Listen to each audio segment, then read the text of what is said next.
Assalamualaikum warahmatullahi wabarakatuh. Salam sejahtera bagi kita semua. Yang saya hormati Ibu Intan Rawit Sapanti, SPDMA, selaku dosen retorika, dan teman-teman yang berbahagia. Pertama-tama, marilah kita panjatkan puja dan puji syukur kehadirat Allah Subhanahu wa Ta'ala yang telah melimpahkan rahmat dan hidayahnya sehingga kita dapat berkumpul di tempat ini dalam keadaan sehat walafiat. Hadirin yang berbahagia, pada kesempatan kali ini perkenankan saya untuk menyampaikan pidato tentang pemuda, bahasa, dan pisau bermata dua. Bahasa sangat diperlukan di semua negara yang ada di penjuru bumi. Bahasa juga merupakan sumber sejarah di negara-negara tertentu. Menurut Plato, bahasa adalah pernyataan pikiran seseorang dengan perantaran anomata atau nama benda dan remata atau ucapan yang merupakan cermin dari ide seseorang dalam arus udara lewat mulut. Dan memang bahasa sangat penting bagi manusia untuk berkomunikasi secara individual. Pernahkah kita membayangkan bagaimana jika tidak ada bahasa di suatu negara atau di dunia? Bukankah itu sesuatu hal yang aneh? Ya, sangat aneh. Bahkan bahasa kita, bahasa Indonesia, memiliki sejarah yang penting bagi bangsa dan negara. Ya, walaupun bahasa Indonesia masih bisa dibilang umurnya belum panjang, tetapi bahasa Indonesia sudah hampir dikenal di seluruh penjuru dunia. Yang berbahagia, mari kita mulai berbicara tentang sejarah bahasa Indonesia. Seperti yang kita ketahui, bahasa Indonesia memiliki fungsi yang sangat penting untuk menimbulkan rasa persatuan dan semangat nasionalisme. Hal ini bisa kita lihat dari tulisan Sumpah Pemuda pada tanggal 28 Oktober 1928 yang berbunyi, "Kami, putra dan putri Indonesia, mengaku bertumpah darah satu, tumpah darah Indonesia. Berbangsa satu, bangsa Indonesia. Berbahasa satu, bahasa Indonesia." Fungsi bahasa Indonesia pada saat itu juga membuat semangat nasionalisme kita meningkat.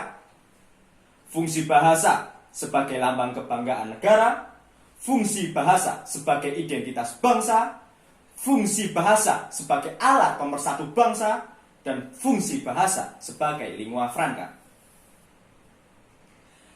Dari sejarah di atas, kita bisa membayangkan betapa berkobarnya api semangat pemuda menggunakan bahasa. Apa kita sebagai pemuda sekarang ini masih memiliki semangat api untuk menimbulkan bahasa sebagai rasa persatuan? Ya, tentu saja. Kalau tidak ada semangat ini, kita sudah terpecah belah. Bisa dibayangkan, Indonesia memiliki 718 bahasa daerah.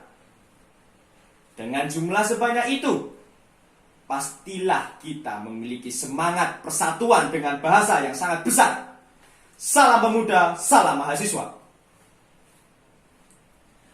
Hadirin yang berbahagia, semangat pemuda sampai saat ini masih terus menyala. Banyak pemuda yang menyebarkan bahasa Indonesia melalui pidato atau melalui penulisan yang dibukukan. Dari peran pemuda inilah bahasa Indonesia bisa didengar sampai penjuru dunia. Faktanya, bahasa Indonesia pernah digunakan saat pelantikan wali kota Sombor, Amerika Serikat.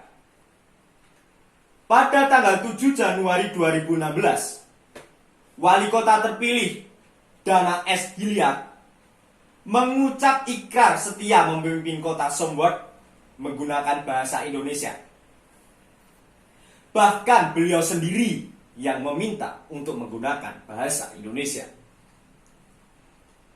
Lalu di Vietnam bahasa Indonesia sudah menjadi bahasa pengantar kedua.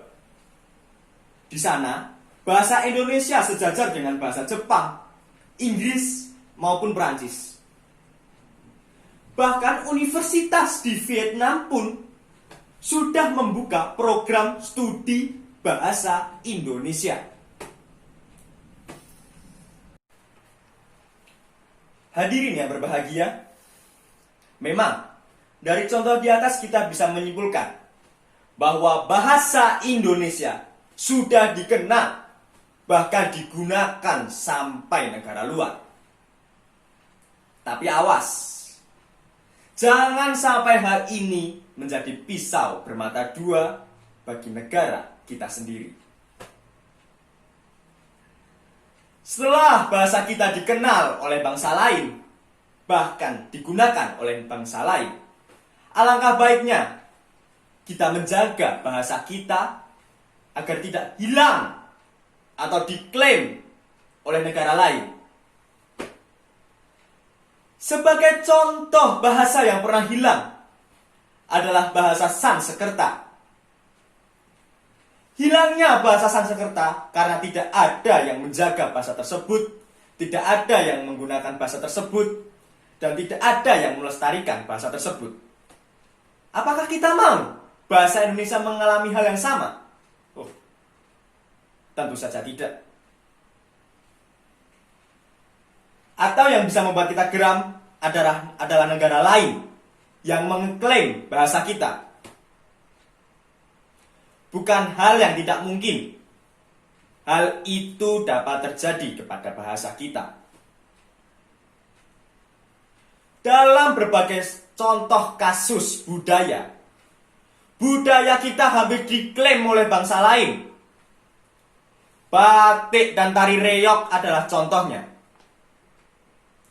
Lalu, apakah bahasa negara kita, bahasa Indonesia, bisa diklaim? Tentu saja bisa. Mari kawan-kawan, kita harus menjaga bahasa kita agar bahasa kita tidak diklaim oleh bangsa lain. Bahkan dari negara luar pun ingin belajar bahasa Indonesia. Datang tidak ke Indonesia, tetapi malah ke negara tetangga. Australia contohnya. Menyedihkan bukan?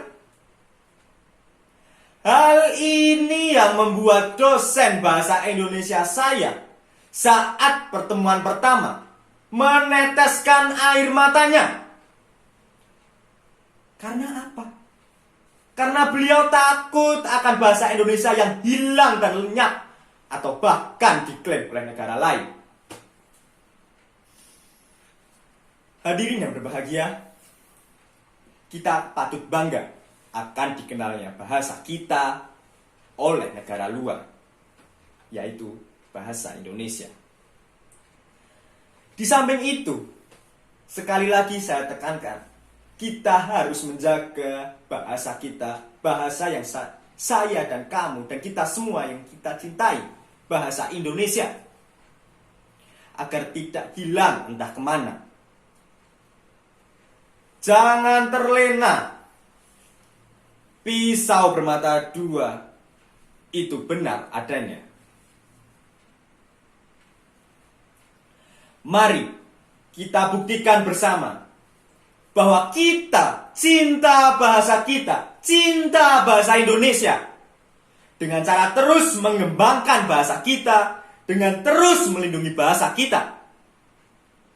Dan mari kita kobarkan api semangat pemuda untuk menggeparkan dunia luar dengan bahasa. Salam pemuda, salam mahasiswa.